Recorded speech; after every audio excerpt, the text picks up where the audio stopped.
hari ini.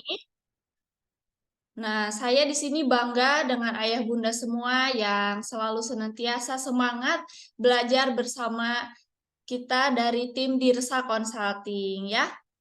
Nah, insya Allah kajian hari ini akan diisi oleh CEO kita yaitu Kang Samsul. Beliau adalah seorang praktisi talent mapping sekaligus founder dari Dirsa Consulting. Nah, membahas sebelum kita ke Kang Samsul, untuk ayah bunda semua yang udah hadir di sini, boleh disebutkan dong ada dari mana saja, boleh di kolom chat ya. Ada dari mana saja nih untuk ayah bunda semuanya.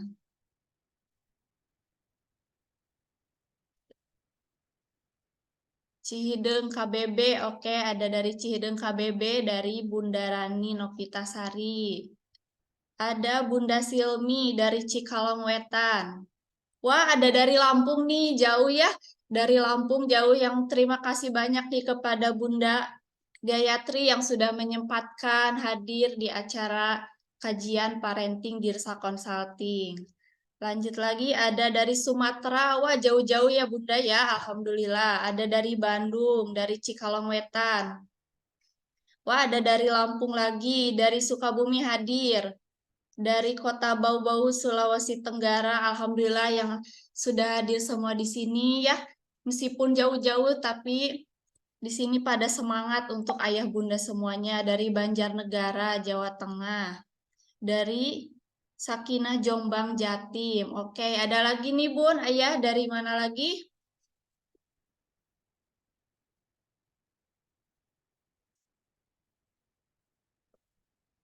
Cikalong Wetan, Panglajer.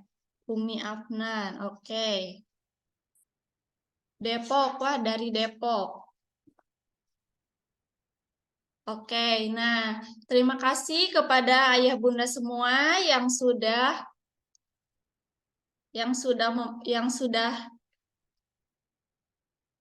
oke. Terima kasih kepada ayah bunda semua nih yang sudah tadi menjawab di kolom chat. Oke, perkenalkan saya di sini dengan Dinda ya, Bun. Nah, dari di sini kita akan membahas kajian parenting malam ini yaitu tentang mengenali potensi bakat anak. Nah, nggak perlu berlama-lama lagi, saya persilahkan kepada Kang Samsul untuk langsung menyampaikan sharing malam ini kepada ayah bunda semua ya. Saya persilahkan kepada Kang Samsul untuk menyampaikan sharingnya. Oke, thank you Teh Dinda yang sudah membuka acaranya dengan baik, sudah menyapa seluruh orang tua hebat yang hadir malam ini. Masya Allah kita kangen ya selama sebulan kemarin, qadarullah dengan berbagai macam kegiatan, akhirnya baru bisa berjumpa kembali ya di KPO di bulan Oktober ini. Terima kasih Teh Dinda ya. Ya, sama-sama Kang Samsul. Baik. Baik, Bismillahirrahmanirrahim. Assalamualaikum warahmatullahi wabarakatuh. Ya, selamat malam, ayah bunda semuanya. Salam. Senang sekali ya malam hari ini kita bisa bertemu. Tentunya kegiatan hari ini bisa terlaksana atas izin Allah Subhanahu Wa Taala. Eh, Banyak sekali mungkin orang tua di luar sana yang bahkan sudah mengetahui kegiatan malam ini, berniat ingin hadir dari beberapa hari yang lalu. Namun qadarullah pada saat malam hari ini, pada saat mau bergabung, ternyata ada halangan. Tapi ada juga yang ternyata baru tahu linknya 5 menit sebelum acara dan langsung bergabung gitu karena memang ada keleluasan waktu. Itu tandanya memang Allah memilih kita ya untuk bisa hadir malam hari ini. Jadi saya bisa sampaikan malam ini ayah bunda spesial bisa hadir dengan tema yang sebenarnya saya sudah dari lama ingin menyampaikan tema ini ayah bunda sekalian karena tema ini sangat relate dengan kehidupan saya pribadi. Tema ini bukan hanya sekedar teori bagi saya, tetapi juga pada akhirnya saya mempraktikkan untuk hidup saya sendiri dan insya Allah akan saya praktikkan juga kepada anak-anak saya kelak. Gitu ya. Seperti temanya tadi ya, mengenali potensi bakat anak. Ya. Nah, sebelum masuk ke tema, saya juga tadi baca ada yang dari luar kota gitu ya, ada dari luar pulau bahkan, Insya Allah ya. Dan mungkin ada beberapa orang tua juga yang sudah pernah bertemu, sudah pernah mengikuti gitu ya. Tapi kalau boleh mungkin di kolom chat nih, siapa di antara ayah bunda yang sebelumnya pernah mengikuti kajian parenting online dari Dirsa Consulting, boleh di chat ya di kolom chat saya gitu, yang udah pernah ya. Atau mungkin ini pertama kali, silakan. Oke, Bunda Rani, oke saya. Siapa lagi nih? Atau barangkali ada yang baru pertama kali ya? Oh, suaranya kecil. Wait, saya besarkan dulu. Cek suaranya besar nggak? Oke, ini Bunda Silmi. Oh iya, Bunda Silmi selalu hadir ya. Nah, ini sebelum lanjut, Ayah Bunda, suara saya cukup jelas nggak? Kalau mungkin jelas, boleh chat di kolom komentar jelas atau kekecilan. Oh, yang pertama ada jelas. Oke. Oh, baru pertama kali, Masya Allah. Oke. Alhamdulillah jelas, Kang. Saya baru pertama kali. Oh, ternyata baru banyak yang pertama juga ya. Asik nih ya. eh jadi KPO ini sudah dilaksanakan sejak Januari ya. Lalu sempat libur pada saat bulan puasa sebulanan, kalau nggak salah sebulan setengah. Lalu bulan kemarin karena kami ada kegiatan internal dan juga kemarin saya cukup padat kegiatan keluar kota, jadi kita baru mulai lagi di Oktober. Insya Allah untuk kedepannya jadwal KPO sedikit berubah ya menjadi hari Jumat di pekan pertama setiap bulannya ya. Itu jadwal sampai Desember ya. Jadi untuk KPO selanjutnya itu bulan November ya, ada 2 kali lagi KPO nih di 2023 ya. Nah, untuk tahun depan insya Allah nanti kita ada program yang lain, dan karena memang saat ini kami di Dirsa Consulting sedang merancang program yang ingin programnya itu bentuk kurikulum dan berkelanjutan. Karena memang ini juga hasil masukan dari orang tua. Selama ini kajian parenting online kan memang kita tematik dan hanya 1 kali pertemuan. Tetapi kadang-kadang satu bahasan itu tidak cukup untuk dibahas dalam satu pertemuan. Jadi memang memerlukan kelas yang lebih detail, kelas yang lebih intensif pembelajarannya gitu ya, sehingga nanti materi yang didapat oleh ayah bunda itu lebih lengkap lagi. Contoh kemarin ada yang tentang ini gangguan belajar anak, itu kan tanya jawabnya sampai selesai masih terus-terusan ada, bahkan setelah KPO pun itu masih ada pertanyaan yang masuk ke WhatsApp kami gitu ya. Dan dari situ kami juga menampung banyak masukan. Intinya memang pertemuan yang diharapkan itu satu bahasan dan bisa lebih detail, sehingga itu kami sedang siapkan. Insya Allah nanti ada program tertentu dari Dirsa Consulting. Baik, yang baru hadir, yang baru pertama kali, saya ucapkan selamat datang dan salam kenal. Jadi materi kita hari ini akan membahas tentang, ini nih, saya izin share screen ya. Baik, materi malam ini kita akan membahas tentang mengenali potensi bakat anak. Ya, yang hadir ini rata-rata berarti sudah jadi orang tua ya. Saya juga panggilnya ya Bunda ya. Eh, Kenapa saya akhirnya memutuskan untuk membawakan materi ini? Jadi beberapa bulan yang lalu itu ada orang tua yang chat ke saya, itu klien saya waktu di Bogor ya. Waktu itu saya masih bertugas di Bogor, dan orang tuanya itu menghubungi saya dan dia menyampaikan bahwa alhamdulillah anak pertamanya yang perempuan itu sudah kelas 2 SD, dan pada saat TK waktu itu masih konseling dengan kami, berarti sekitar 3 tahun lalu ya. Anak ini sangat aktif di kelasnya. Bisa dibayangkan ya, anak perempuan aktif yang Masya Allah lah, itu tenaganya nggak habis-habis. Ternyata pada saat kami melakukan asesmen pada saat itu, ada bakat taktil kinestetik, yaitu bakat anak ini geraknya bagus, refleks dan segala macam. Lalu kami sarankan untuk dikenalkan dengan beberapa jenis olahraga. Dan menariknya adalah sejak saat itu orang tuanya mengeksplor banyak sekali kegiatan olahraga, dan salah satunya adalah kegiatan bola voli. Dan bola voli inilah yang membuat si anak itu tertarik. Sampai sekarang ya dia mengikuti kegiatan luar sekolah atau ekstrakurikuler, dan anak itu sangat senang sekali melakukan kegiatan bola voli, sehingga tenaganya itu yang sangat super duper mantap itu ya, itu bisa disalurkan di tempat yang lebih tepat. ya. Dan beliau cerita, Kang, kapan ke Bogor lagi gitu ya, karena ingin melakukan konseling dan psikotes buat anaknya nih, buat yang kedua, buat adiknya gitu ya. Qadarullah saya belum ada jadwal ke Bogor, tapi insya Allah kayaknya bulan ini saya ke Bogor ya. Akhir bulan insya Allah nanti ke Bogor ya. Tapi yang jelas itu adalah salah satu pengalaman yang satu dari sekian banyak pengalaman pada saat kami ya berkecimpung di dunia konseling anak. Banyak sekali mendapatkan testimoni ataupun cerita kisah-kisah hebat yang itu mudah-mudahan menjadi amal jariah bagi kami ke depannya. Nah, sehingga mengenali potensi bakat ini bukan hanya sekedar materi yang ya udah asal tahu aja, enggak seperti itu ya. Tetapi ada harapan, kita tahu Indonesia ingin menjemput generasi emasnya 2045, tentunya itu tidak akan bisa terwujud begitu saja ya, tanpa kita sebagai orang tua saat ini mempersiapkan anak kita menyambut momen itu ya. Baik, ayah bunda sekalian, izin perkenalan bagi yang baru pertama kali hadir atau mungkin ini perkenalan ulang ya, bagi beberapa orang tua yang mungkin sudah pernah ikut KPO yang kebetulan saya mengisi gitu ya. Nama saya Samsur Ramadhani Priyansa, saya CEO dari Dirsa Consulting. Uh, Selain Dirsa, memang saya alhamdulillah punya beberapa bisnis lain, dan juga sekarang saat ini saya sedang aktif sekali, sedang menyusun juga membantu beberapa perusahaan untuk menyiapkan SDM-nya agar perusahaannya itu bisa efektif. Jadi secara porsi karyawannya tidak gemuk gitu ya, tetapi produktif, setiap karyawan itu produktif ya. Makanya saya sekarang sedang sangat fokus di bidang human capital, mengelola banyak brand, dan memang masih masih sampai saat ini menjadi seorang penggiat parenting juga ya. Makanya saya ada di Dirsa Consulting ya.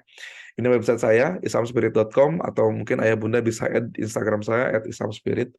Nah, ini alhamdulillah beberapa brand yang Allah titipkan, baik saya menjadi owner ataupun saya ikut mengelola ya.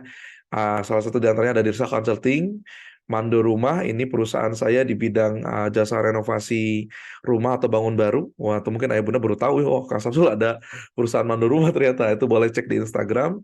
Alhamdulillah itu apa namanya berdiri ya tahun ini ya. Saya bekerjasama dengan Pak Yong Yatlan, seorang kontraktor, dan Kang Lewai Prayoga. Si arsitek ini coming soon, tapi si arsitek ini adalah turunan dari Mando Rumah. Lalu saya juga ada program mentoring bisnis yang namanya Jual Laris. Lalu di bulan ini kemarin alhamdulillah bersama Kampus Uniga saya meluncurkan sebuah aplikasi yang bernama Saga.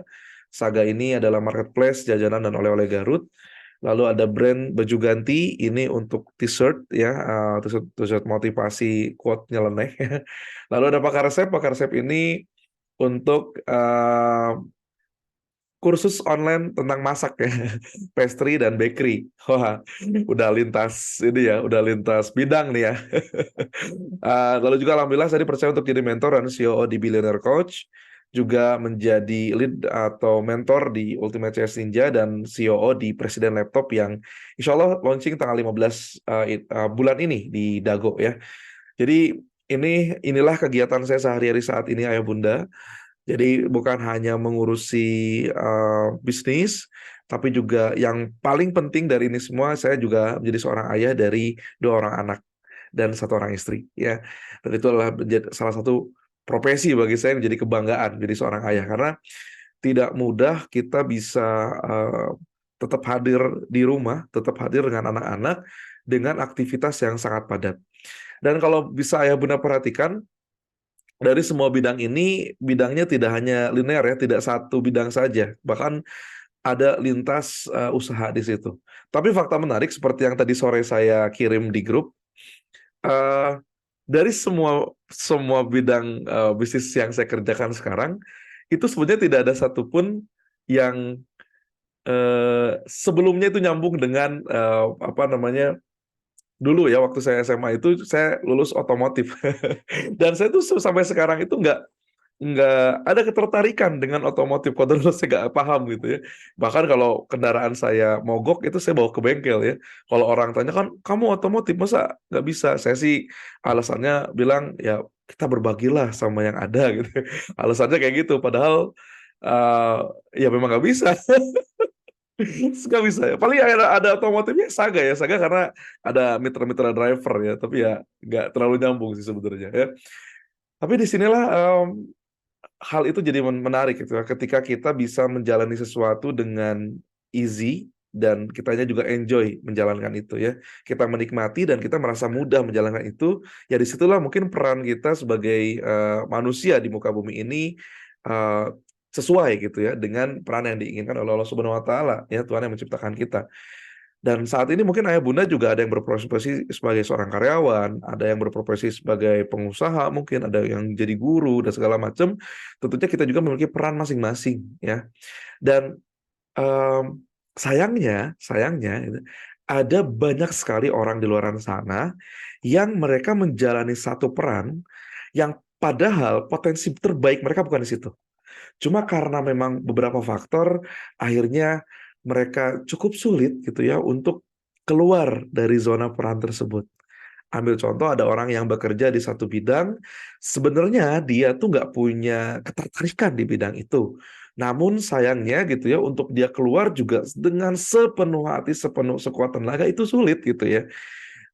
Karena mungkin dia berpikir takut cari kerja yang lain dan segala macam gitu ya. Tapi sebenarnya ya kalau kita kembalikan lagi kepada orangnya, keputusan untuk seperti itu sebenarnya bisa kita persiapkan gitu ya. Karena Kang Samsul juga sebelum memiliki atau membangun usaha sendiri, saya bekerja di orang lain selama 10 tahunan. Jadi di dua perusahaan ya, 5 tahun 5 tahun sudah puas, sudah cukup. Karena dari awal itu ingin punya usaha sendiri, alhamdulillah akhirnya memberanikan diri dan terwujud juga. Nah, pertanyaannya adalah sekarang kan anak-anak kita nih akan dihadapkan dengan dunia yang tidak lagi sama dengan dunia kita. Bahkan generasi milenial seperti kami, seperti saya gitu ya. Saya milenial ya ngomong-ngomong ya. Usia saya baru 31 tahun. Itu mungkin anak saya 10 tahun ke depan, 15 tahun ke depan, dunianya sudah sangat berubah. Katakan lagi nih, 10 tahun lalu belum ada profesi yang namanya influencer, belum ada profesi yang namanya apa namanya sosial media spesialis gitu ya. Profesi-profesi yang mungkin pada saat itu apaan sih kerja kok kayak gitu ya. Bahkan saya di beberapa perusahaan tadi yang saya sebutkan di awal, itu saya punya karyawan memang kerjaannya itu khusus untuk membuat planning media sosial, konten media sosial selama 1 pekan ke depan, selama 1 bulan ke depan. Pekerjaan yang rasa-rasanya gitu ya, kalau kita lihat sekilas, apaan bikin gitu doang gitu ya, bikin caption gitu ya, nyari trennya yang baru gitu. Tapi kalau dipikir-pikir lagi, kalau dulu nggak ada yang kayak gitu dan sekarang ada, berarti bisa jadi akan ada profesi yang hari ini nggak ada, nanti 10 tahun kemudian, 15 tahun kemudian akan ada profesinya. Dan kebalikannya, profesi yang saat ini ada, bisa jadi 10 tahun kemudian, 15 tahun kemudian itu hilang. Contoh Pak Pos gitu ya, Pak Pos ya kalau sekarang ada kurir ya gitu ya. Tapi kalau kalau kalau kita bicara secara waktu dan jumlah orang yang dulu jadi Pak Pos, mungkin ada anak-anak yang wah dulu saya pengen jadi kayak Pak Pos deh gitu pekerjaannya. Ternyata sekarang nggak ada Pak Posnya. Ya mudah-mudahan seperti itu ya. Jadi kita memang wajib untuk mengenalkan sebanyak-banyaknya jenis dan mempersiapkan sih lebih tepatnya mempersiapkan anak-anak kita mencapai perubahan menghadapi atau beradaptasi dengan perubahan yang akan terjadi di masa depan. Nah, mengawali materi Kang Samsul akan mulai dengan pertanyaan ya. Silakan jawab di kolom komentar.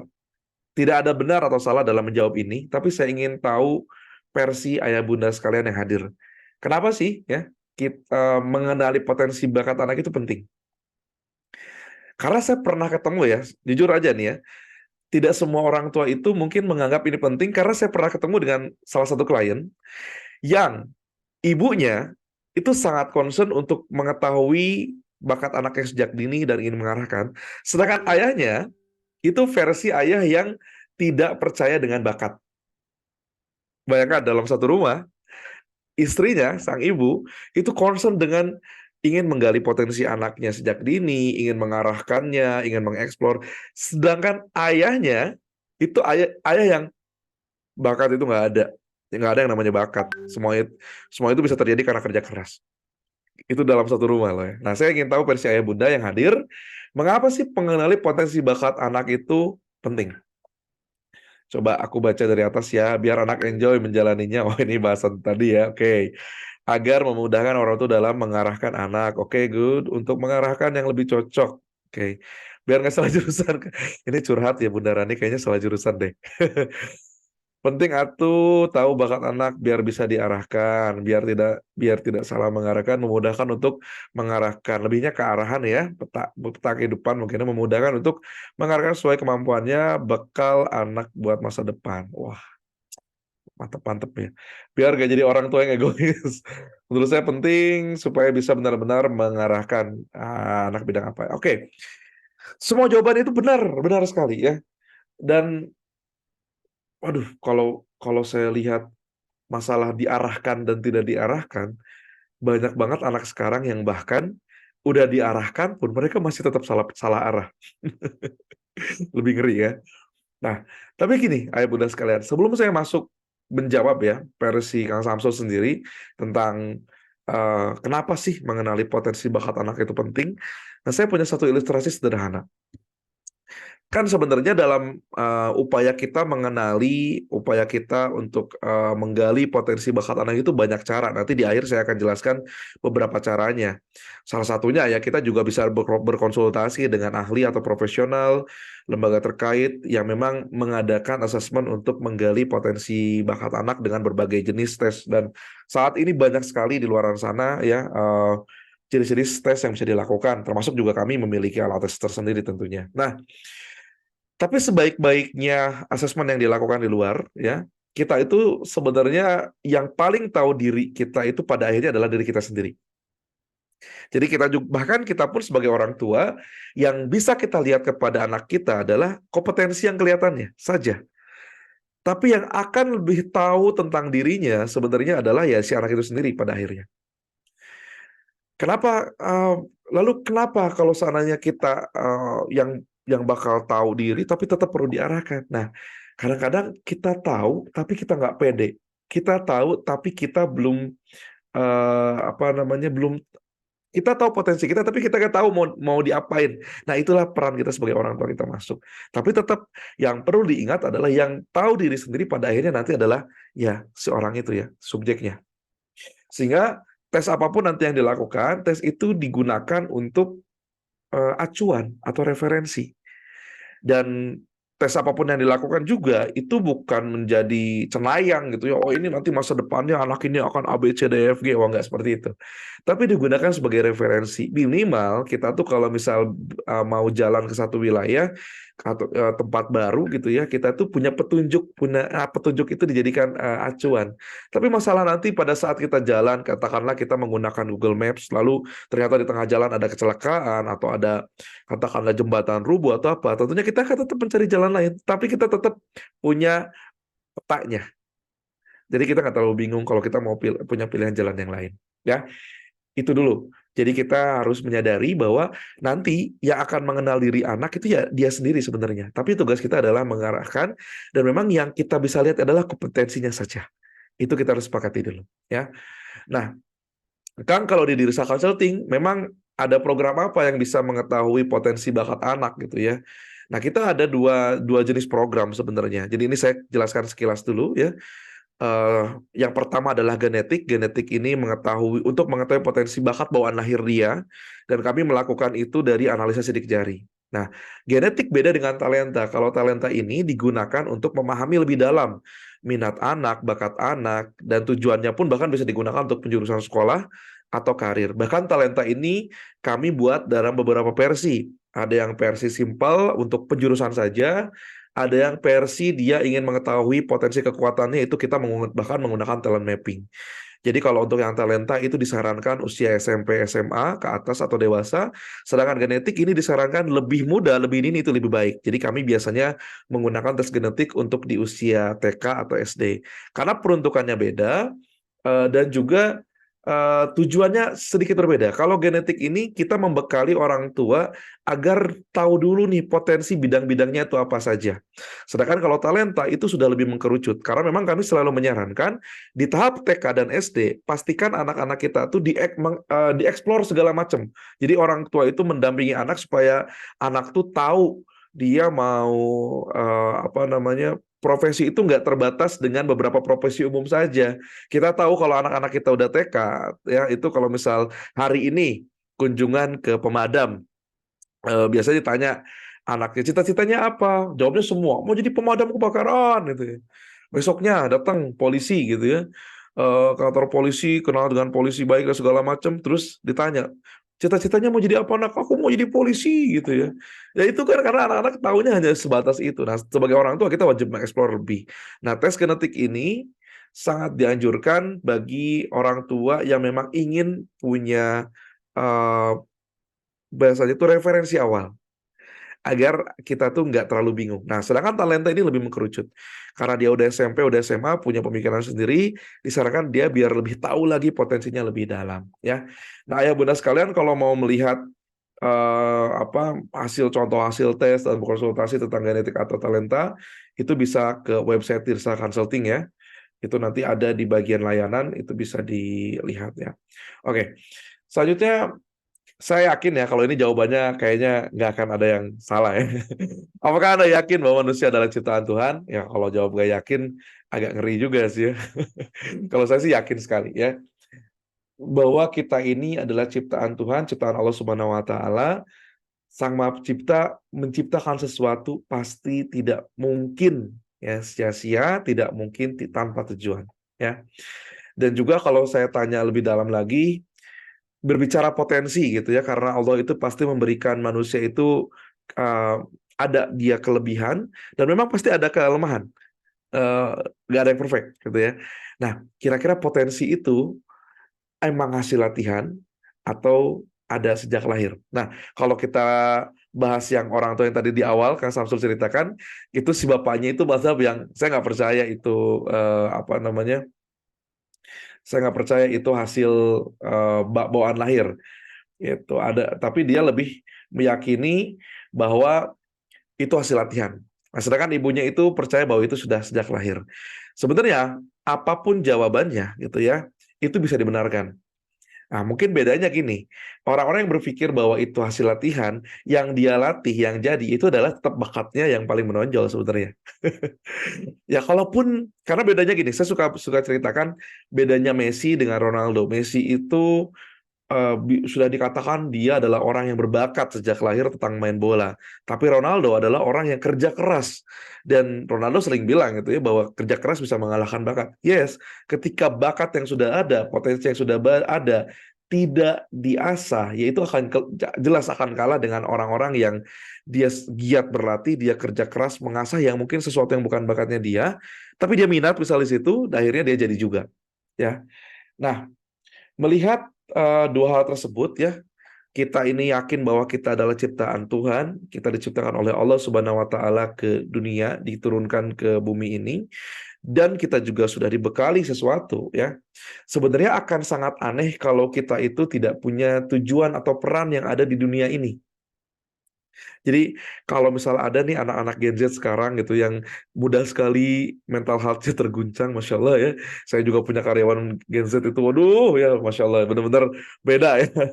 Treatmentnya itu sangat beda ya. Nah, tapi ini nggak berlaku di Gen Z aja, sebenarnya di millennials ataupun di generasi lainnya pun sama gitu. Ada orang-orang yang dia serasa kehilangan tujuan hidup.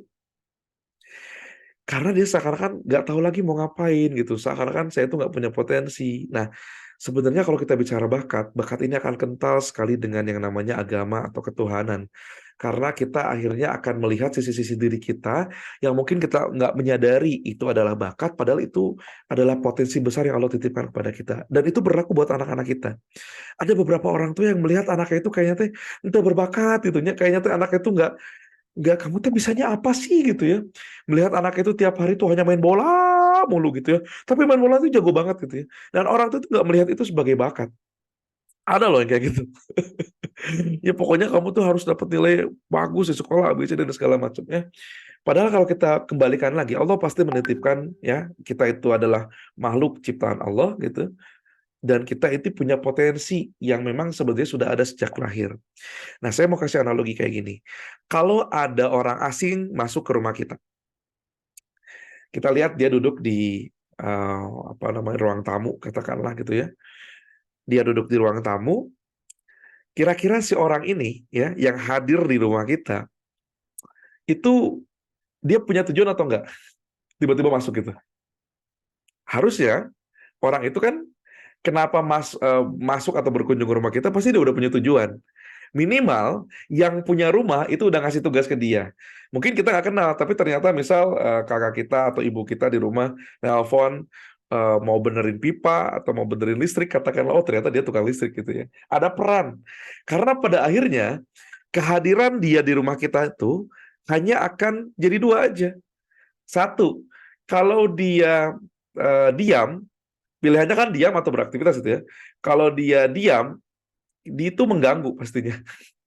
Tapi kalau dia beraktivitas sesuai perannya, itu pasti membantu. Ya katakanlah, kan aneh juga ada orang masuk ke rumah kita, diem duduk di ruang tamu, diem aja nggak ngapa-ngapain. Ya kita risih pastinya kan. Lu tuh ngapain hadir? Lu tuh ngapain ada di situ gitu kan. Tapi pada saat dia itu hadir di rumah kita, dan dia tahu tugasnya ngapain, akhirnya dia berperan di situ, ya kita terbantu pasti kan. Oh, si bapak ini yang mau benerin WC mampet. Oh, si bapak ini seperti itulah gitu ya. Nah, kalau kita lihat eh, analogi sederhana dari kisah barusan, dari ilustrasi yang saya sampaikan, begitupun dengan kita di dunia ini. Begitupun dengan anak-anak kita yang hadir, ya, anak-anak ayah bunda yang Allah lahirkan ke dunia ini, gak mungkin mereka itu gak punya peran apa-apa gitu loh. Karena pada akhirnya, kalaupun dia udah tahu peran tapi dia diem, kita udah tahu peran tapi kita diem, kita tuh akhirnya mengganggu orang-orang sekitar kita gitu loh. Jadi kayak kehadiran kita tuh malah, kalau bahasa bahasa iseng saya adalah menuhin bumi doang gitu. Dan jangan sampai anak-anak kita pun menjadi orang-orang yang hanya sekedar memenuhi bumi gitu. Karena alasan keberadaan itu akan erat kaitannya dengan tugas atau peran. Jadi ini belum sampai menjawab pertanyaan saya pertama ya, mengapa mengenali potensi bakat anak itu penting ya. Saya bawa dulu ke sini biar ayah bunda tahu secara fundamentalnya segini penting ya ternyata kita tahu potensi bakat anak itu gitu ya. Nah, salah satu clue-nya adalah alasan keberadaan kita itu pasti punya tugas atau peran. Gak mungkin seorang anak dilahirkan dan dia nggak jadi apa-apa di bumi ini. Kecuali kalau kita memang menutupi itu. Allah tuh pasti udah kirimkan anak itu untuk berperan di masa depan. Entah jadi apa, tapi intinya itu pasti ada. Saya ambil analogi gini. Ini lebah. Nah, siapa yang tahu peran lebah di bumi ini buat apa? Silakan di kolom chat. Ketik. Ini lebah ini bermanfaat ya. Kira-kira perannya di bumi ini ada peran nggak buat kita sebagai manusia? Hadir, baru hadir ya. Halo Bunda Vita. Oke, silakan. Ayah Bunda ada yang tahu nggak? Ada yang tahu nggak nih? Atau mau kasih apa namanya? Mau jawab? Kira-kira peran lebah di bumi ini buat apa? Penyerbukan bunga, oke. Apalagi kira-kira? Ini lebah ini kan luar biasa banget manfaatnya ya. Bahasa teman-teman kami yang fokus di dunia herbal itu bahkan ilernya aja ya propolis ya itu. Saya nggak promosi satu brand ya, tapi ilernya aja bisa jadi obat loh katanya. Lebah ini luar biasa membantu sekali ya karena bahkan di dalam koloni lebah itu pun ada yang perannya pun dibagi-bagi, ada yang bagian apa bikin menghasilkan madunya, ada yang bagian penyerbukan dan segala macam, ada yang jadi ratu, ada yang jadi pekerja gitu ya. Penghasil madu yang bermanfaat buat manusia dan segala macam. Lebah ini ya dia punya peran untuk membawa penyerbukan 70% di dunia. Luar biasa sekali ya peran lebah. Nah, itu lebah. Sekarang gimana dengan lalat? Lalat ini kehadiran lalat ya bermanfaat atau mengganggu kira-kira? Ayo, kehadiran lalat ini bermanfaat atau mengganggu? Ganggu banget. Ayo, bermanfaat pengurangi makanan. Jadi kalau ada orang yang lu ganggu banget sih kayak lalat, kehadiranmu mengganggu gitu kayak lalat ya.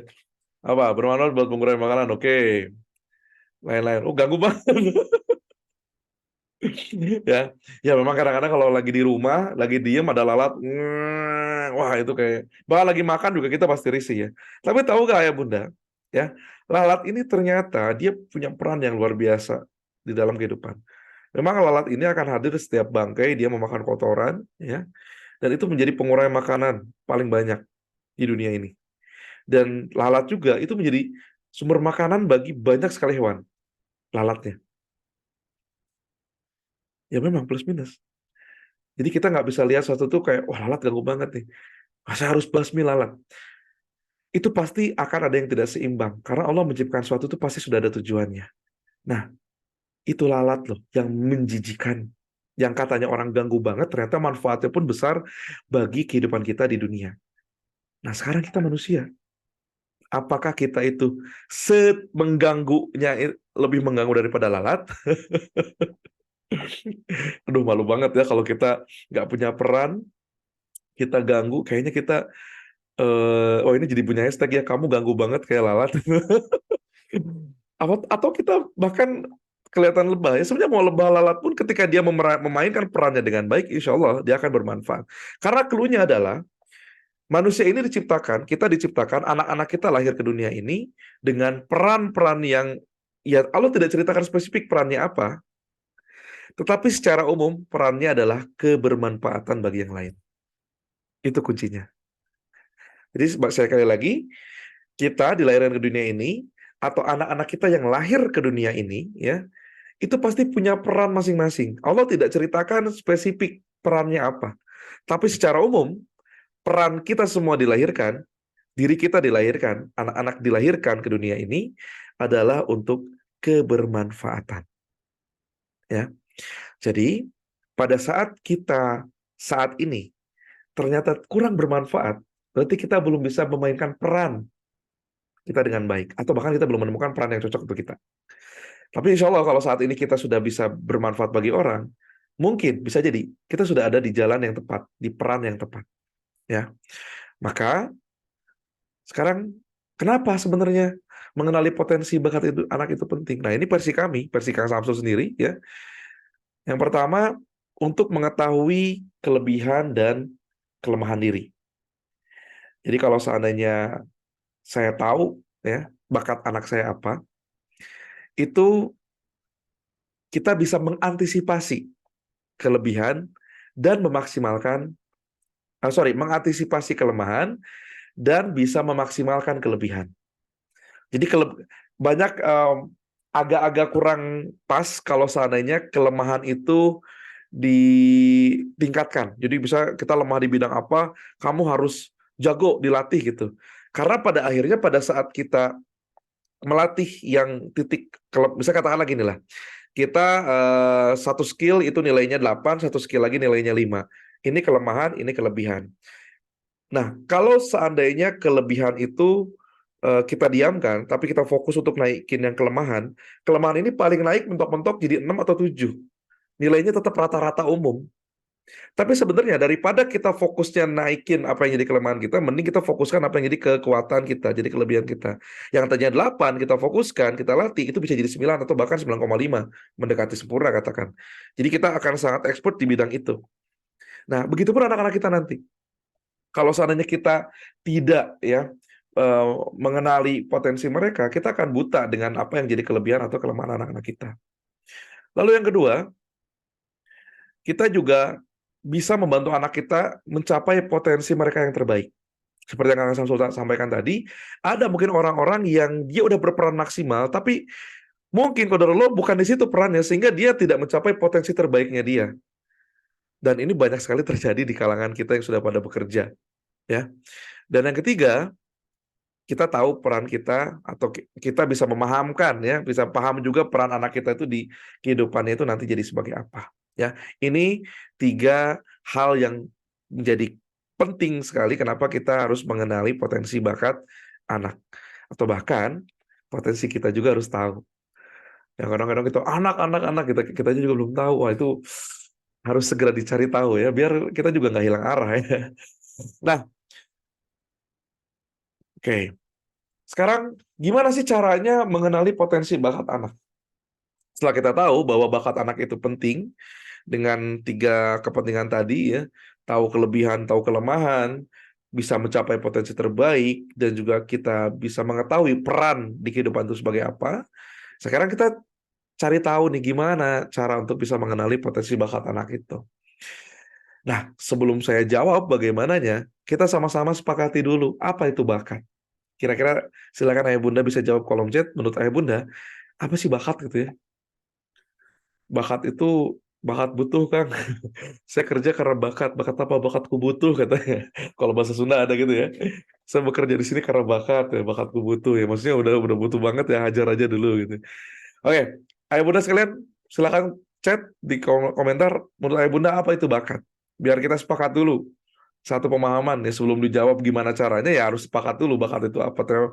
Tiba-tiba ada yang jawab bakat itu adalah makanan kan saya nggak tahu. Kemampuan yang menonjol, potensi yang dimiliki seorang, potensi atau kemampuan yang dimiliki setiap anak, kemampuan yang dipunyai anak. Oke. Nah, ngomong-ngomong, boleh juga nih ya sambil ini chat Ayah Bunda kemampuan atau bakatnya apa? Saya pengen tahu. Sebelum ke anak, kira-kira bakat Ayah Bunda apa sih? Coba, ada yang berani chat nggak? Bakat saya Kang ABCD, silakan. Saya penasaran soalnya nih. Biasanya selama ini kita lihat, wah saya potensi anak. Kitanya juga gelap. Saya apa ya potensinya ya? Coba, ini sekarang Ayah Bunda chat, bakat saya adalah anu. Atau pada bingung ya, apa ya bakat saya ya? Apa ya? Coba, aslinya kan bakatku butuh. Baru saya bilang tadi ya, potensi cari uang karena ya itu bakatku butuh lagi ya tuh ini. Boy. Kemampuan yang dapat dilatih. Oh, ini tadi potensi bakat ya. Bakat saya di bidang bahasa dan kesehatan. Oke, nice. Ada lagi? Ya, makan. Oh iya ya, bisa jadi. Mungkin bakatnya itu punya lidah dewa, tahu rasa dan segala macam. Seller, jualan produk orang. Oke, nice. Apalagi nih, ayo bakat. Sebelum bakat anaknya deh, bakat ayah bunda apa dulu ya, harus tahu juga nih. Nah, ciri bakat yang sesuai peran itu ya tadi ya, kita eh, enjoy menjalankannya dan kita merasa easy. Kita menikmati dan merasa mudah. Jadi kalau saya ini bakatnya jualan, Kang. Tapi tiap hari ya, ditanya gimana jualannya. Aduh, susah, Kang. Ah, ya itu nggak enjoy dan nggak easy, berarti bukan bakat sebetulnya. Nyanyi dan bisa menciptakan lagu spontan. Wah, ini Bunda Ira nih kapan-kapan harus diundang ini ya, voice langsung ya. Bakat saya adalah memasak, melukis, bidang seni rupa. Bakat saya adalah menelateni anak di administrasi pembukaan. Oke, seni bahagia jadi lupa kecapek. Wow, oke ya. Nah itu, karena pada saat kita melakukan sesuatu yang sesuai peran dan memang bakat kita ada, itu kadang-kadang capek, nggak kerasa. Karena tadi enjoy dan easy ya. Nah, di dalam Al-Quran ya em, Allah itu luar biasa sih sebenarnya kalau kita bicara tentang manusia. Ayat Al-Quran kan petunjuk hidup ya jelas ya. Kalau kita bicara tentang manusia, tentang parenting, itu kenapa kami menggunakan pendekatan Quranic parenting karena memang sangat detail sekali. Bahkan di dalam surat Al-Isra ayat 84 pun itu ayatnya indah sebenarnya ya. Katakanlah Muhammad, setiap orang berbuat sesuai dengan pembawaannya masing-masing, maka Tuhanmu lebih mengetahui siapa yang lebih benar jalannya. Jadi kita tuh udah ada pembawaannya dari orok itu dari brojol itu udah ada ya karakternya seperti itu. Dan masalahnya adalah pada saat menjalaninya. Nah, itu menjalaninya adalah jadi pilihan kita. Karena pada saat kita diberikan satu sifat, satu bakat, itu ya udah satu perangkat, jadi keunikan bagi kita. Tapi buat menjalaninya, itu kita harus harus ada petunjuk lain. Dan Allah tuh tahu mana itu jalan yang benar atau jalan yang salah. Ya. Dan jangan sampai anak-anak kita tuh jadi jalan yang salah. Nah, saya belum jawab bakat itu apa, tapi saya akan lanjut dulu ke bagian ini. Saya tanya dulu ke Ayah Bunda. Di sini ada tiga bagan, A, B, C. Ya, kiri A, tengah B, kanan C. Ya. Menurut Ayah Bunda, mana yang bakat? A, B, atau C? Coba. Di antara tiga kolom ini, mana yang bakat? A, B, atau C? C, kata Bunda Fenty, menganalisis lain-lain. Mana yang masuk kategorinya bakat? B. Udah beda ya ini. Nggak sepakat semua nih. Ada lagi. C, oke. Ayo, mana lagi? Atau bingung ya? A, B, atau C? C, katanya. Mana sih yang bakat ya? Oke, B, Bunda Rani. Ada lagi mau jawab nggak? Ini kayak ini ya, kayak soal ulangan nih. Mana jawaban yang tepat gitu ya. Nah, ternyata jawabannya adalah D. Semuanya benar. Cuma yang lucu adalah, kalau kita lihat lebih dalam dan secara keumuman, banyak yang menyangka bakat itu justru paling lihat A. Contoh gini, Indonesian Got Talent, cari bakat. Bakat yang nampak secara fisik, yang A, ya, itu yang paling bisa kelihatan, ya kamu bakatnya di situ, karena kita lihat kompetensi di situ gitu ya. Bisa masak, bisa nyanyi, bertani kah, atau melukis, yang wujudnya itu fisik, dikerasa sama indera kita. Tapi kadang banyak juga orang yang tidak menganggap bakat untuk B dan C.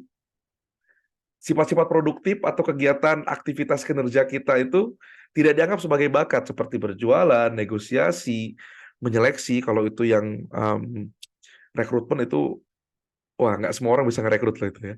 Mengendalikan sesuatu, ya ini bukan avatar yang bisa mengendalikan angin ya, dalam artian mengontrol, menjalankan sesuatu kayak gitu ya, mengkoordinir, memotivasi, memberikan advice, nasihat. Nggak semua orang bisa memberikan nasihat, ngomong-ngomong ya. Mengajar, silakan dicoba, itu nggak semua orang bisa ngajar. Jadi kalau ada orang tua yang bilang ke gurunya, oh, ngajar gitu doang, oh, udah kasih aja sama ayah bunda yang guru, nih yaudah ajar aja anaknya sendiri. Nggak semua orang bisa ngajar ya. Merawat, melayani, ngomong-ngomong saya juga nggak bisa merawat sesuatu, jadi saya tidak terlalu berbakat untuk mengurus tanaman atau hewan ya. Nah, bahkan bagian C ya, yang ini menggunakan brain gitu ya, pikiran, menganalisa, mengevaluasi, meneliti, itu juga bakat sebenarnya. Cuma rasa-rasanya kalau ada anak yang bisa merapihkan tempat dengan baik, terus di sekolah nggak terlalu ranking, itu kamu tuh bakatnya apa gitu. Padahal bakat rapi-rapi itu ada manfaatnya juga gitu loh. Merakit sesuatu, merapikan, memproduksi, menjaga mutu. Menjaga mutu itu kalau quality control itu penting kalau di perusahaan. Nah, kita tuh seringnya ya, umumnya orang itu melihat yang A itu sebagai bakat aja. Tapi yang B sama C itu nggak jadi bakat biasanya. Ya itu mah hal biasa aja gitu, karena terasa seperti pekerjaan aja. Tapi kalau kita lihat ya, katakanlah mengajar, lalu orang yang melakukan aktivitas mengajar itu tidak punya bakat mengajar, pulang mengajar itu pasti dia stres, capek, nggak enjoy. Dan terasa sulit. Ya, baru mulai ketawa, oh iya juga ya, iya juga ya. Berjualan, nggak semua orang bisa jualan loh. Negosiasi, nggak semua orang bisa negosiasi. Nggak semua orang bisa negosiasi. Nulis, ya nulis, wah, kan suka ada nih ya. Misal kita punya ada guru, maaf ya, para kadang-kadang di medsos itu ada orang-orang yang dengki gitu. Wah, itu trainer cuma jual ludah katanya. Cuma katanya. Padahal dia sendiri kalau dia yang bikin materi, terus dia menawarkan satu kelas ke umum, belum tentu laku. Nggak bisa bilang cuma, itu bakat loh. Nah, jadi sebenarnya apa sih bakat itu, Kang? Bakat itu adalah pola pikiran, perasaan, perilaku yang memang alami dan berulang-ulang dan dapat dimanfaatkan untuk produktivitas. Jadi kata kuncinya adalah itu terjadi secara natural dan udah terjadi berkali-kali. Baik itu dari rasa, dari tindakan, dan kegiatan tersebut itu bisa dimanfaatkan sebagai kegiatan produktif yang menghasilkan produktivitas. Itu bahkan ya. Nah, sekarang pendekatannya nih. Karena kita pengen tahu gimana sih Kang cara mengidentifikasinya atau kalau kayak gitu mah. Nah, kami menerapkan dua pendekatan. Kalau ayah bunda saat ini punya anak usia SD ke bawah, TK SD, prasekolah usia sekolah, at least Batita pun masih masuk di sini berarti ya. Saya sarankan minimal ayah bunda pelajari atau cari tahu tentang lebih dalam itu tentang multiple intelligences. Kecerdasan majemuk karyanya Howard Gardner tahun 83 ya. Jadi Howard Gardner itu dia merumuskan kecerdasan majemuk itu ada 9 bidang kerja gitu ya. Jadi 9 bidang kerja ini yang memang dia klasifikasikan gitu ya, bahwa orang-orang itu punya potensi bakat di 9 bidang ini.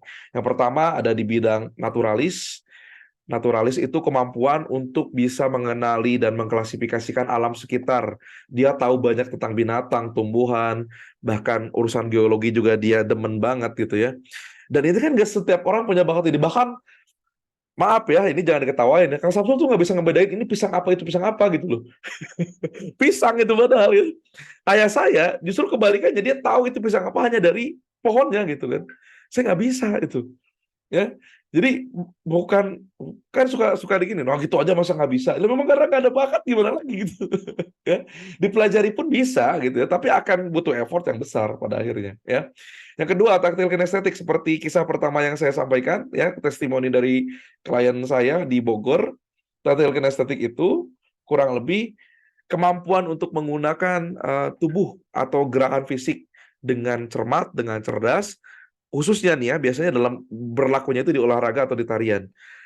Bahkan dokter bedah juga itu masuk dalam kategori orang yang perlu memiliki bakat atau potensi di taktil kinestetik karena dia butuh refleks yang bagus. Ya. Lalu ada intrapersonal. Jadi kalau untuk intrapersonal ini adalah kemampuan untuk memahami diri sendiri, tujuannya kayak gimana dan emosinya dengan baik. Jadi lebih ke pendalaman diri. Cocok lah kalau jadi konselor, jadi psikolog itu cocok banget ya. Lalu ada kemampuan spasial. Kalau kemampuan spasial itu kemampuan dia memahami dunia ini sebagai dimensi visual ya. Jadi biasanya dia itu punya kemampuan daya ruang yang baik. Kalau anak ini jadi biasanya bidang yang 3D ataupun katakanlah melukis, terus atau katakanlah dia eh, kalau sekarang tuh ada ya modelnya itu kayak arsitek gitu, terus dia membayangkan masuk kayak gitu, itu orang-orang yang spasial jalan tuh bagus banget.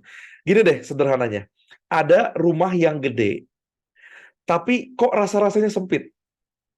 Tapi ada rumah yang sebenarnya gak gede-gede banget, tapi kerasa itu lega. Nah itu orang yang punya rumahnya, itu biasanya punya kemampuan spasial.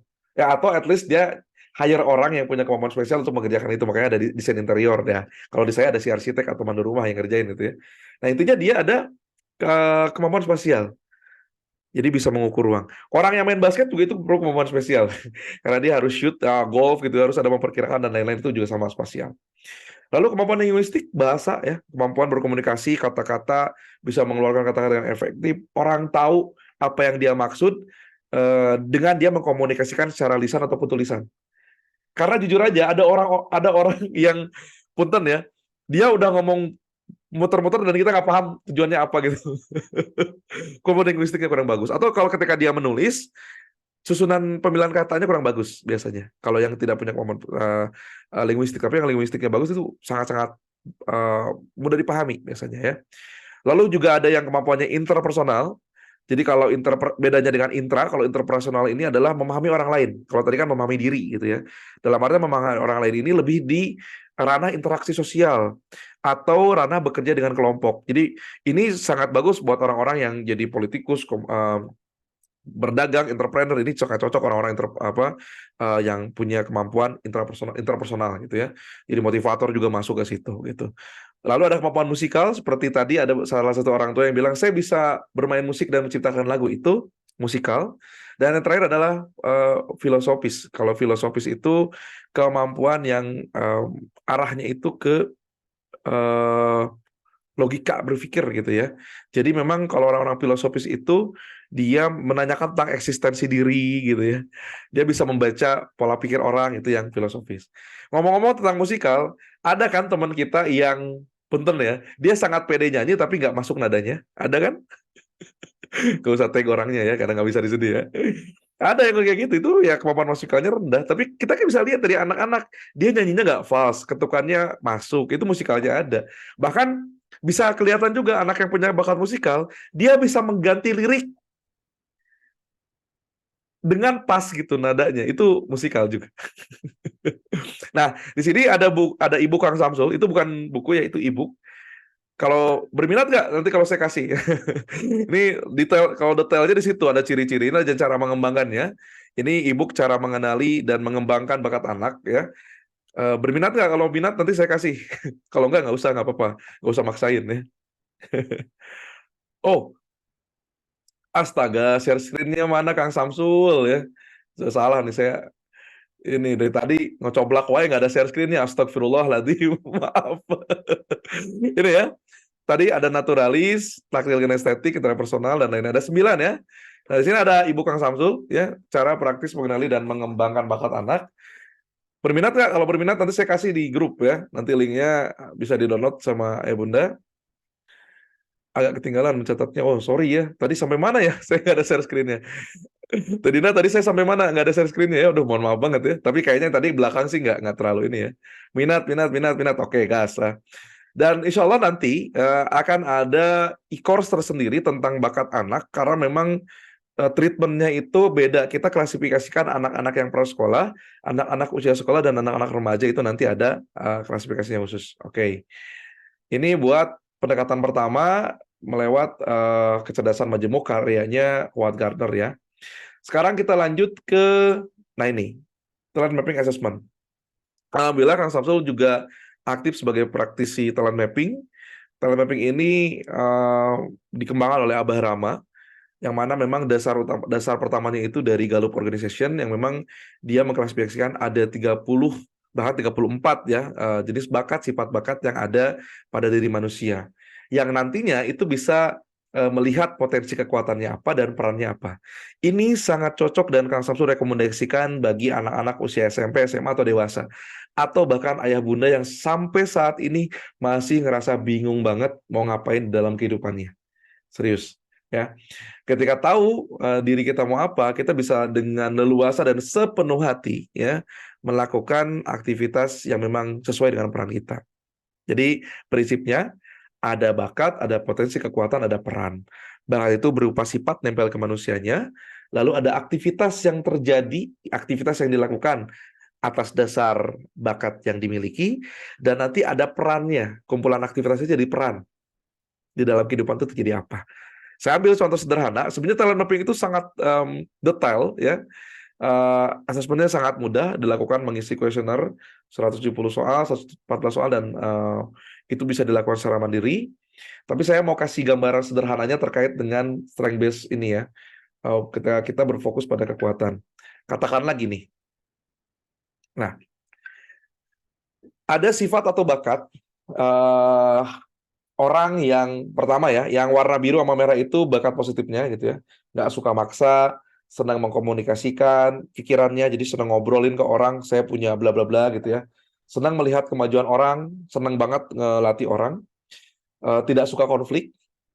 Terus tapi ya ini juga sifat atau bakat alamiahnya dia itu nggak suka kurang bersahabat, introvert, terus suka melayani.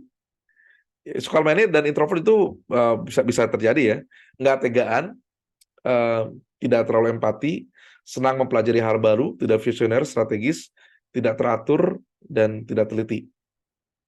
Nah, potensi aktivitasnya dari sifat atau bakatnya tadi adalah mengajar, memotivasi, memberikan nasihat, memandu, melayani, membuat rencana jangka panjang. Ya, kelemahannya itu dia nggak bisa ngontrol dalam artian kalau misal nge-lead sesuatu gitu ya, nggak bisa bernegosiasi, nggak bisa berjualan, kurang bisa merawat jangka panjang, mungkin di administrasi juga lain-lain. Atau membuat visi jangka panjang. Jadi kalau di perusahaan itu kan suka ada visi tahunan atau 10 tahun ke depan. Nah, kira-kira kalau dengan melihat bakat, potensinya dia secara aktivitas, kira-kira peran yang cocoknya apa kalau dilihat dari sini? Hobi ngajar, bisa ngajar, dia potensinya ngajar dan bisa juga mengkomunikasikan pikirannya, bisa memotivasi juga, memberikan nasihat. Kira-kira perannya apa? Atau profesinya apa? Kalau ada model seperti ini yang masuk. Motivator bisa, advisor bisa, ya.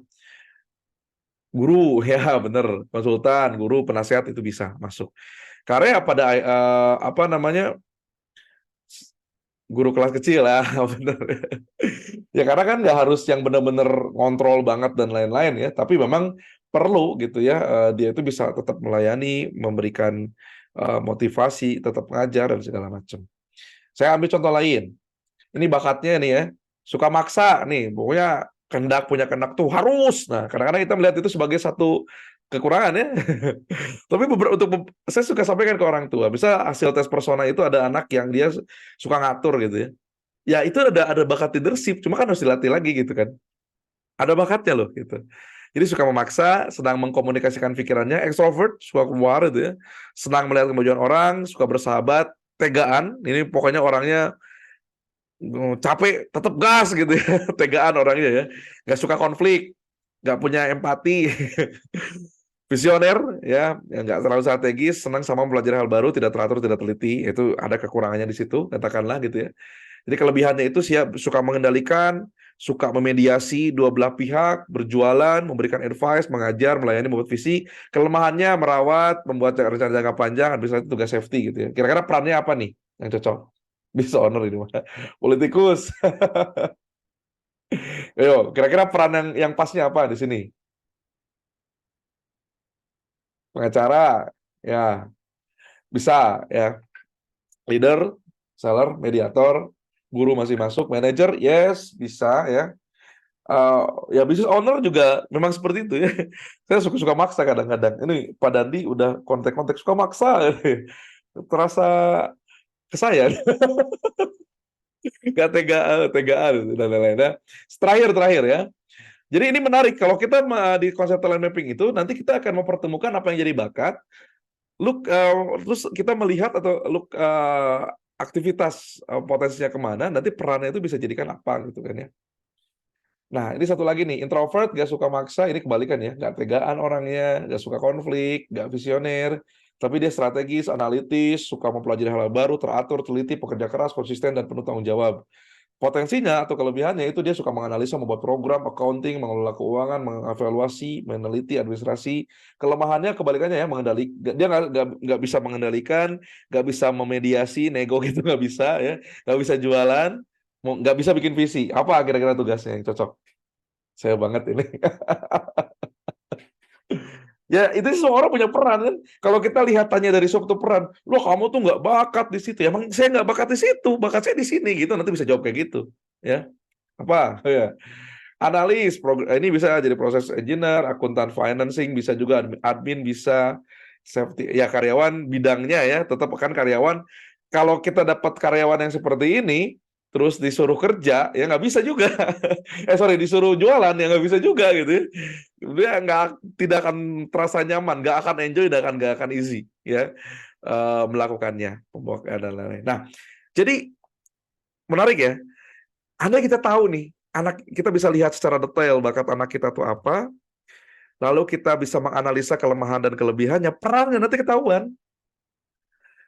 Dan itu bisa dikomunikasikan dengan anak, karena nanti di akhir saya akan jelaskan gimana ya itu buat dikomunikasikan dengan anak kita, dikenalkan dan segala macam. Biar dia yang memilih pada akhirnya, tetapi kita bukakan dulu arahnya loh. Kita bukain dulu petanya gitu loh, ini ke sini nak dan lain-lain gitu. Itu tugas kita sebagai orang tua. Ya termasuk juga ini kita. Jangan sampai orang tuanya juga hilang arah, nggak tahu peran gitu loh. Ya, saya Kang Sasul titip nih. Jangan sampai orang tuanya juga nggak tahu peran. Ya, oke. Sampai sini udah mulai ada kebayang mau nanya apa ya? Silakan nanti dicatat ya. Kita mau bahas di akhir. Kita tadi udah bahas kenapa penting mengenali potensi bakat kayak atau kelemahan kekurangan biar bisa apa mencapai potensi terbaik dan juga biar tahu peran dalam hidupnya. Itu berlaku buat anak-anak, berlaku juga buat orang tua. Dan gimana cara untuk mengetahui atau mengenali bakat anak itu kita bisa dengan dua cara. Dengan pola Howard Gardner yang memang dia lebih fokus ke 9 kecerdasan majemuk gitu ya. Ini melihat potensi bawaan lahirnya dulu secara umum dan diklasifikasikan jadi 9 bidang. Itu bisa dilakukan dengan berbagai tes, salah satunya kalau di Dirsa dengan tes genetik. Dan juga kita bisa menggunakan polanya talent mapping, mengetahui kekuatan utama kita itu apa. Ya, karena Abah Rama selalu menyampaikan atasi kekuranganmu, lalu optimalkan potensimu gitu. Jadi jangan sampai fokus kita melatih kekurangan gitu ya, lupa kita melatih apa yang jadi kelebihan kita. Ya. Nah, ini terakhir. Lalu apa sih yang harus dilakukan untuk mengenali potensi bakat anak? caranya udah dikasih tahu, terus gimana nih, apa yang harus kita lakukan sebagai orang tua sekarang gitu. Andai kita udah ngebet banget ya. Karena fenomenanya sekarang itu ya, kata ahli itu 87% mahasiswa di Indonesia salah pilih jurusan. Ternyata ini penyebabnya. Penyebabnya ada di artikelnya ya, nggak ada di sini ya. Tapi intinya ngeri banget, dan ya mungkin saya atau ayah bunda salah satunya, betul nggak? Ada di sini yang merasa salah jurusan nggak? Boleh chat ya. Ada nggak yang salah jurusan? Bahkan bukan hanya salah jurusan, udah masuk jurusannya salah, 80% lulusannya itu bekerja tidak sesuai dengan prodi semasa kuliah. Ada pengakuan dosa ya sekarang ya. Dan apakah pertanyaannya, apakah kita ingin anak-anak kita tuh nanti kayak gitu? Ngeri. Salah satunya. Oke, kita banyak yang senasib malam ini, dan kita bertobat malam ini biar anak-anak kita tuh gak jadi anak yang seperti orang tuanya dalam bagian ini ya, salah jurusan gitu ya, nggak dinasib. Oke, jadi tugas kita sebenarnya sederhana sebagai orang tua, mempertemukan minat dan bakat. Kalau bakat itu menempel secara lahiriahnya ke si anak dan memang itu perlu dilatih tentunya, tapi kalau minat itu ada ketertarikan untuk berproduktif di situ. Katakanlah tadi kita menggunakan pendekatan talent mapping-nya Abah Rama. Dengan kondisi bakat yang ABCD, dengan kondisi kelemahan dan kelebihan yang ABCD, peran di situ kan macam-macam. Contoh lah ya tadi yang kedua kan ada jadi lawyer, bisa jadi guru. Nah di situ tinggal tanya minatnya kemana gitu. Jangan paksakan juga, meskipun dia punya potensi sebagai lawyer, tapi kalau dia nggak minat, easy bagi dia tapi nggak enjoy, itu percuma. Percumanya itu dia bakal cepet burn out, bakal cepet habis banget tenaga. Kang Samsul ngerasain banget. Kang Samsul bisa financing. Saya insya Allah memahami accounting itu kayak gimana. Tapi kalau suruh bikin data, selesai, tapi tidak enjoy. Stres, burnout, cepat-cepat tenaganya itu cepat habis gitu. Nah itu karena nggak enjoy. Ya kata kuncinya itu harus easy dan enjoy lah, udah. Nah itu minat dan bakat, akhirnya ketemu. Ini ada menarik nih. Saya masuk manajemen ekonomi, ternyata susah lulusnya pas masuk psikolog dan keguruan nilainya. Mantap.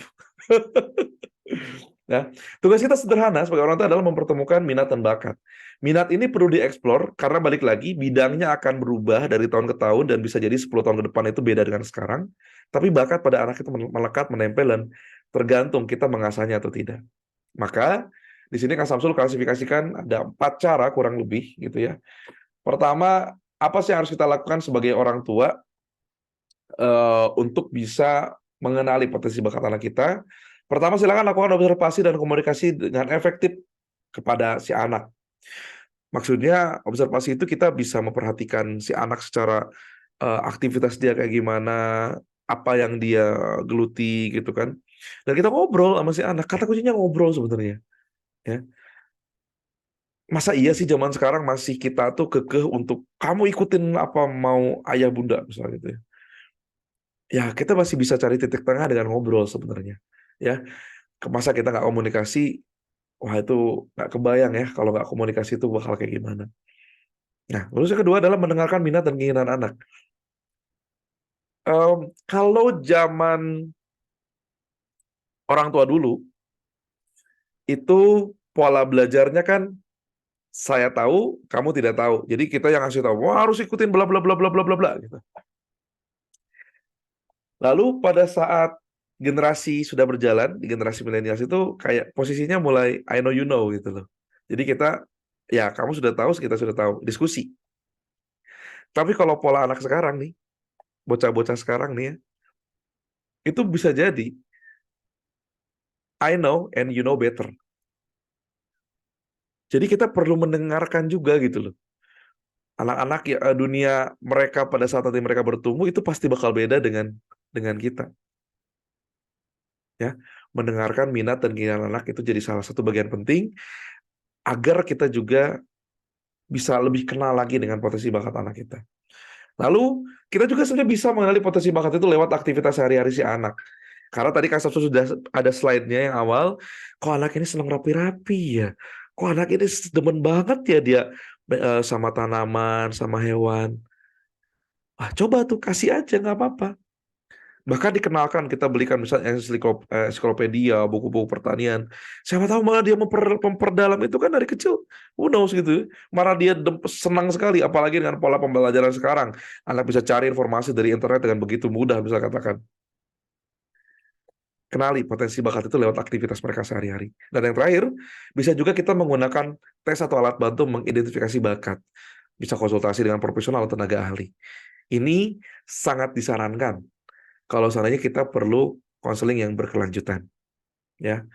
Maka Kang Samsul selalu sampaikan kepada orang tua dalam sesi parenting langsung, biasanya di sekolah ataupun di komunitas. Kemarin 27 September itu Kang Samsul baru ngisi di KKMI Padalarang.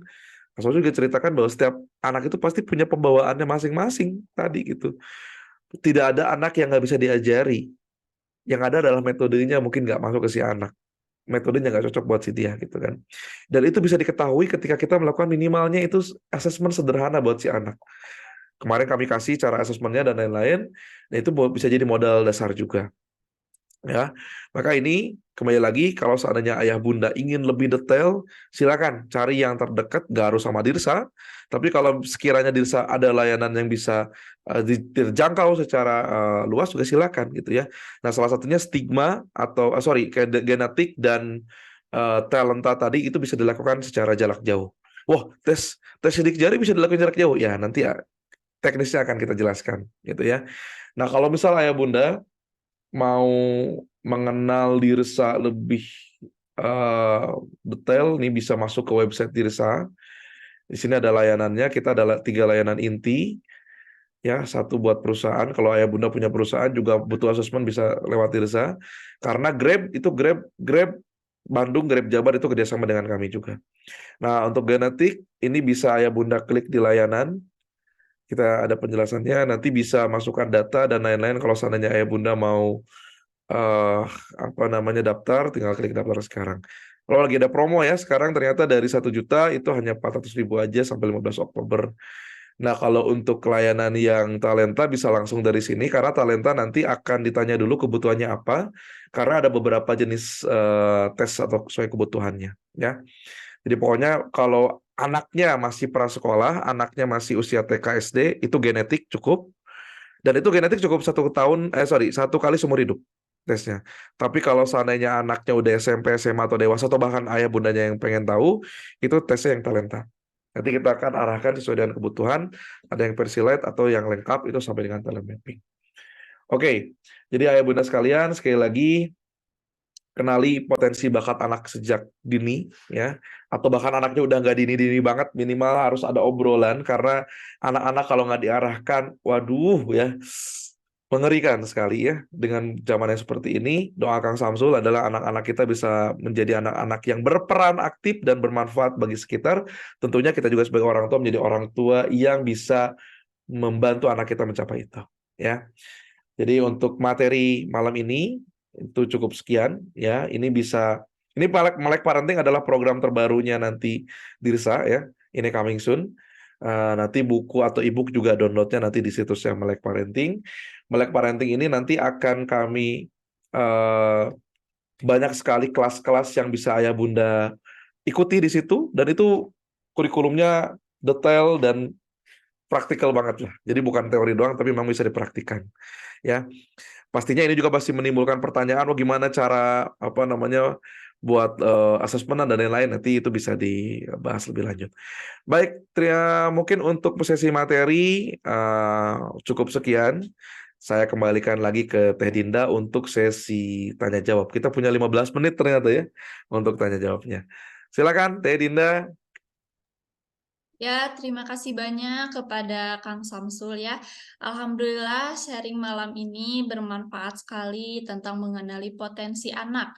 Yang dimana potensi anak itu sangat penting sekali ya Ayah Bunda, sudah dijelaskan tadi oleh Kang Samsul. Bakat adalah kemampuan anak yang sudah ada melekat pada dirinya yang harus dilatih oleh orang tuanya agar mencapai hasil yang maksimal. Nah, jadi buat ayah bunda nih yang pengen lebih tahu tentang minat bakat anak, boleh diikuti tes sidik jarinya agar ayah bunda juga bisa lebih fokus untuk melatih bakat anak. Nah, di sini saya akan membuka sesi tanya jawab. Nah, karena waktunya mepet ya Ayah Bunda, jadi saya akan buka sesi tanya jawab untuk 2 orang saja. Nah, jadi boleh nih buat Ayah Bunda yang mau bertanya, langsung chat di kolom chat untuk 2 orang.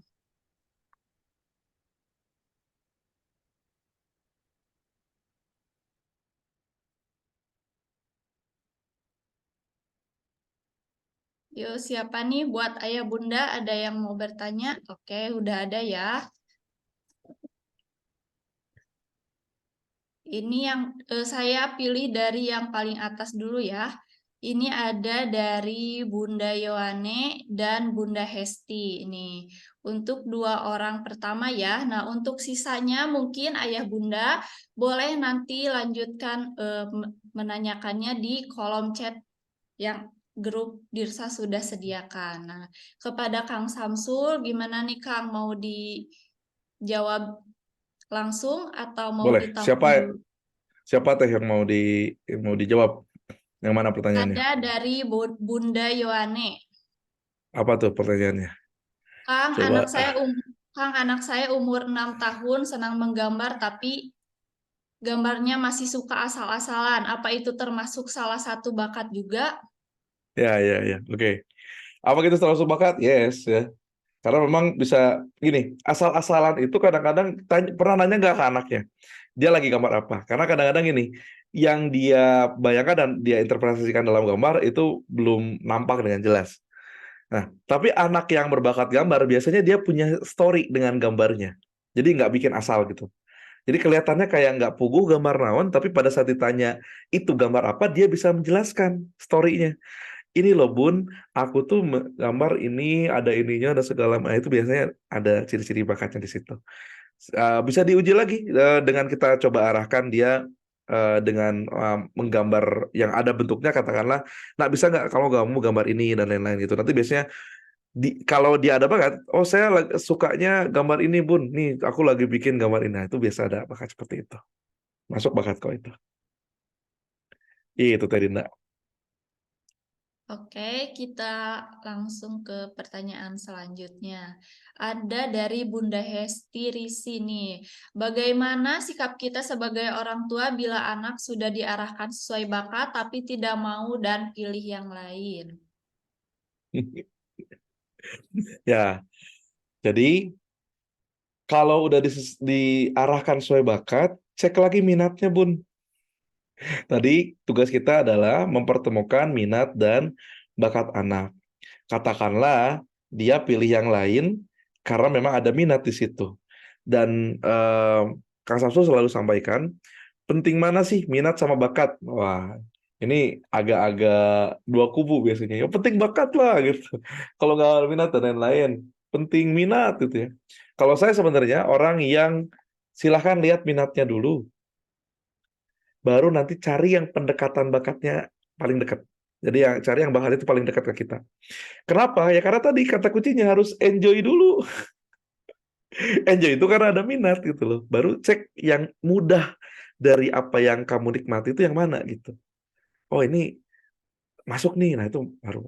Tapi kalau seandainya kita balik, dilihatnya itu dari yang terlihat easy dulu, yang sesuai bakatnya, tapi minatnya itu nomor sekian, itu biasanya agak-agak nggak enjoy nantinya. Ya, yang penting ingat kehidupan ini yang menjalani bukan kita, ya tapi si anak gitu. Jangan sampai interpretasikan hanya dalam diri kita apa menurut kita baik, udah pokoknya nggak ada BCD, hanya A aja dari ayah bunda gitu. Kalau urusan agama itu saklek.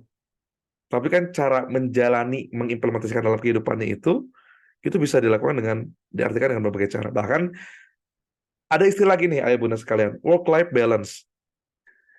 Serasa kayak benar bahasanya. Kita tuh harus kerja dan hidup dengan seimbang. Padahal kalau kita pikir-pikir lagi, work-life balance itu ya bullshit, sebenarnya nggak ada. Kenapa?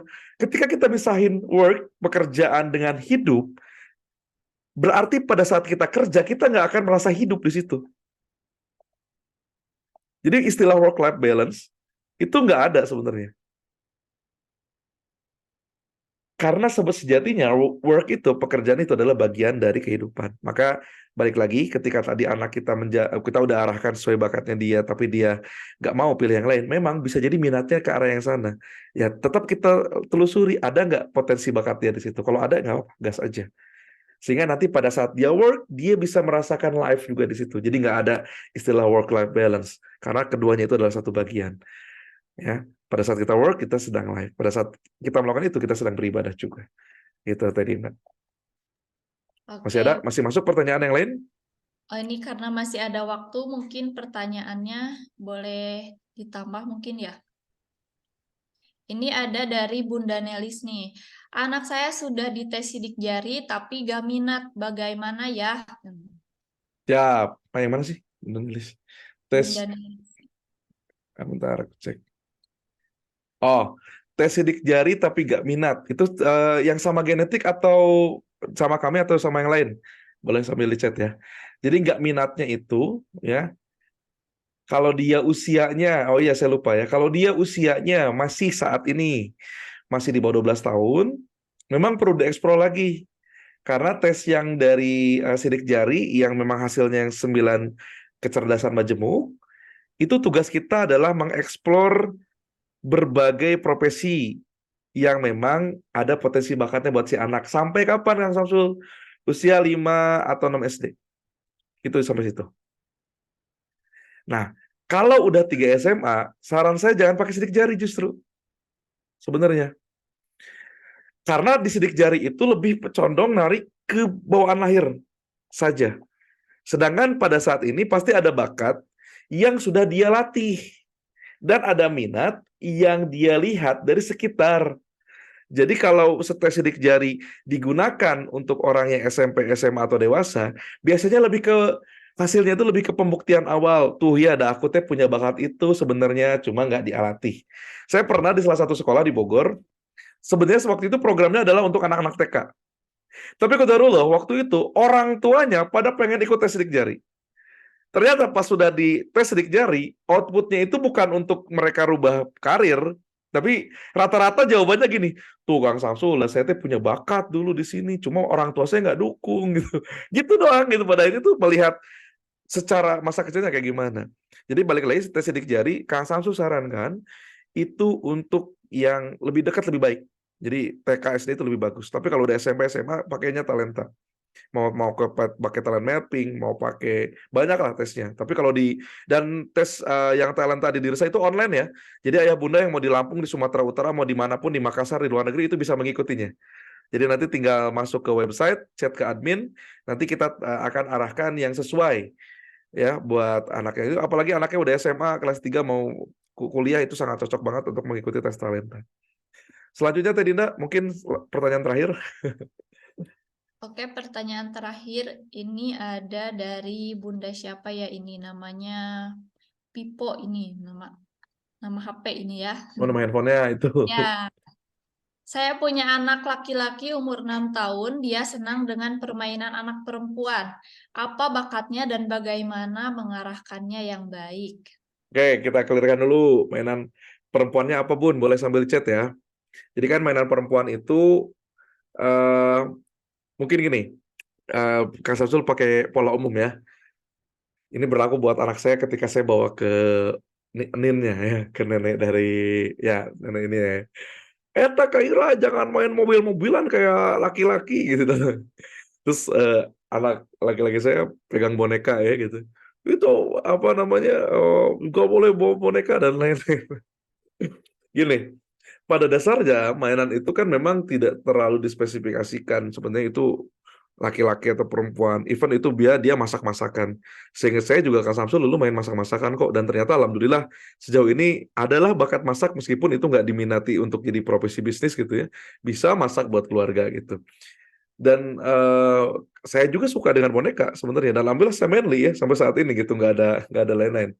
Jadi sebenarnya mengarahkan ke arah yang baiknya itu temukan. Misal gini, ketika anak suka boneka dan dia suka bercerita, contoh ya, kita rasa, aduh ngapain sih itu boneka, itu perangan perempuan itu. Ternyata anak ini punya kemampuan linguistik. Ternyata dia bisa membuat cerita kisah dari mendongeng dengan boneka, dan kita nggak lihat bakat itu, kan itu sayang banget. Contoh ya, contoh sederhana. Jadi akan selalu ada titik baik di situ. Nah, gimana cara mengarahkannya? Yang penting kita tahu batasan-batasan antara maturity. Biasanya maturity itu diajarkan lebih pas itu kalau udah 3 SD. Tapi kalau sekarang minimal tahu dulu peran laki-laki perempuan apa. Dan saran saya sih justru jangan dilarang. Jadi jangan mengkotak-kotakan itu mainan laki-laki, itu mainan perempuan untuk saat ini. Yang penting dia tahu dulu peran laki-laki dan perempuannya. Dan teman bermainnya pun itu akan berpengaruh sebenarnya. Bisa jadi dia banyak mainan perempuan karena ternyata teman sekitarnya itu sepupu-sepupunya perempuan semua ya. Itu karena keadaan pada akhirnya seperti itu gitu ya. Yang penting kita ajarkan laki-laki perempuan apa tentang gender dan lain-lain. Maturity kelas 3 SD itu ada di tugas perkembangannya. Itu silakan dipertajam lagi. Yaitu juga buat menghalau LGBT ya, amit-amit jangan sampai bisa kena ke lingkungan sekitar kita ya. Ini ada satu pertanyaan terakhir, mungkin saya baca tadi ada Kak Dria ya. Ya, Kang pernah tes genetik kecerdasan yang menonjol intra dan persona, tapi sampai sekarang 3 SD memang anaknya pendiam. Saya bahkan ketemu orang yang sampai kuliah dia pendiam, tapi ternyata pada saat dapat hot button, dia bisa jadi pembicara yang 2 hari bisa bicara tanpa capek. Dalam artian 2 hari ngisi workshop, itu bisa full banget gitu ya. Dan dia bisa jadi konselor untuk urusan bisnis, dia konsultan bisnis juga. Jadi pada dasarnya gini, pendiam itu kan bisa jadi dia saving energi. Kalau saya bahasanya itu ya dia mode hemat energi kali gitu ya. Nah, yang lebih utama dari itu keduanya adalah bagaimana kita treatmentnya ke dia. Bukan berarti anak yang dan itu kan intra dan inter ya dua-duanya ya. Jadi ibaratnya dia bisa jadi konselor dan dia pun bisa jadi di depan umum. Tapi kan eh, gini deh, banyak yang menyangka orang introvert itu nggak bisa jadi pembicara hebat. Itu salah besar. Justru faktanya adalah orang-orang yang introvert itu kalau dia jadi pembicara biasanya jauh lebih menonjol. Karena dia lebih kritis biasanya, lebih tahu kayak gimana gitu. Bahkan saya pribadi itu bukan tipikal extrovert. Kalau banyak orang nyangka saya extrovert, padahal enggak. Lebih kecondong ambivert, bisa introvert bisa introvert, bisa mengerjakan sesuatu 1 bulan di rumah nggak kemana-mana, atau bahkan bisa mengerjakan berminggu-minggu di luar rumah gitu. Jadi balik lagi pun pendiam itu treatmentnya adalah mungkin di komunikasi. Jadi kalau di anak laki-laki pastikan komunikasi sama ibunya sangat lancar. Kalau di anak perempuan pastikan dengan ayahnya gitu ya. Nah kalau saat ini dia masih pendiam, minimal komunikasi sama kitanya lancar. Karena kan bukan tentang pendiam dan banyak bicaranya, tapi bagaimana dia bisa mengungkapkan gagasan yang ada dalam kepalanya sebagai dia seorang yang interpersonal. Tapi pada saat dia berurusan dengan orang lain, dia memahami diri, dia memahami masalah orang, itu juga penting juga ya. Dan balik lagi, itu masih SD kelas 3, akan sangat kelihatan nanti pada saat dia sudah mau masuk ke SMP. Itu kata kuncinya. Teh Dinda 2128, mungkin Kang Samsul ya closing statement dulu ya. Ini banyak sekali pertanyaan ya. Yang tadi ya suka boneka Barbie, hiasan-hiasan anak perempuan. Imbangi ya, berarti kalau ada Barbie laki-lakinya misalnya kayak gitu ya. Suka boneka pada anak laki bisa diberikan boneka bentuk binatang. Ya, betul. Itu tadi juga salah satu treatmentnya. Dan tetap diarahkannya itu mungkin ke bercerita dan lain-lain. Jadi ayah bunda sekalian, ingat anak kita pasti Allah sudah berikan satu paket potensi unik yang ada pada mereka. Tugas kita sebagai orang tua mau mengarahkannya. Ya, kalau kita bisa dengan cara yang mudah gitu ya, kita bisa sambil konsultasi, bisa sambil diskusi dengan orang-orang yang gitu ya, dengan orang-orang yang memahami itu juga jauh lebih baik gitu.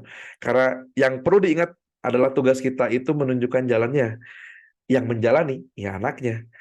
Jadi jangan kebalik, kita yang maksain anak harus jalan situ, padahal kita juga nggak menjalaninya itu. Ya, itu aja mungkin Teh Dinda ya, ayah bunda sekalian, hatur nuhun untuk kesempatannya. KPO ada lagi berarti Jumat bulan depan, bulan November. Tapi di bulan ini nanti akan ada something spesial di Melek Parenting ya. Ayah bunda yang mau tahu lebih dalam tentang bakat minat anak itu nanti insya Allah ada kelasnya bersama Kang Samsul langsung. Dan yang urusannya dengan gangguan belajar itu nanti sama Kak Dandi dengan kelasnya Montessori. Insya Allah ada nanti di Melek Parenting ya. Itu aja, kalau ada kesalahan itu datang dari saya, kalau ada ilmu yang bisa diambil itu datangnya dari Allah Subhanahu wa taala. Saya izin pamit, saya kembalikan kepada MC. Assalamualaikum warahmatullahi wabarakatuh. Waalaikumsalam warahmatullahi wabarakatuh. Ya, baik. Terima Terima kasih, kasih Kak. banyak kepada Kang Samsul yang sudah membantu menjawab. Dan terima kasih banyak juga kepada ayah bunda semua yang sudah mengikuti kajian parenting online. Dan mohon maaf untuk ayah bunda yang pertanyaannya belum terjawab, mungkin bisa bertanya di lain waktu. Dikarenakan waktu yang sudah menunjukkan pukul 9:30. Nah, saya doakan kepada ayah bunda semua, semoga selalu diberikan kesehatan, kelancaran dalam segala urusannya. Semoga anak-anak ayah dan bunda menjadi anak-anak yang soleh dan soleha. Mohon maaf jika saya Amin. banyak salah atau ada Amin. salah-salah kata di sini. Mungkin saya tutup dengan salam. Wassalamualaikum warahmatullahi wabarakatuh. Waalaikumsalam. Hatur nuhun Kang Samsul, hatur nuhun Teh Dinda. Terima kasih, Ya, Kak. sama-sama. Assalamualaikum warahmatullahi wabarakatuh.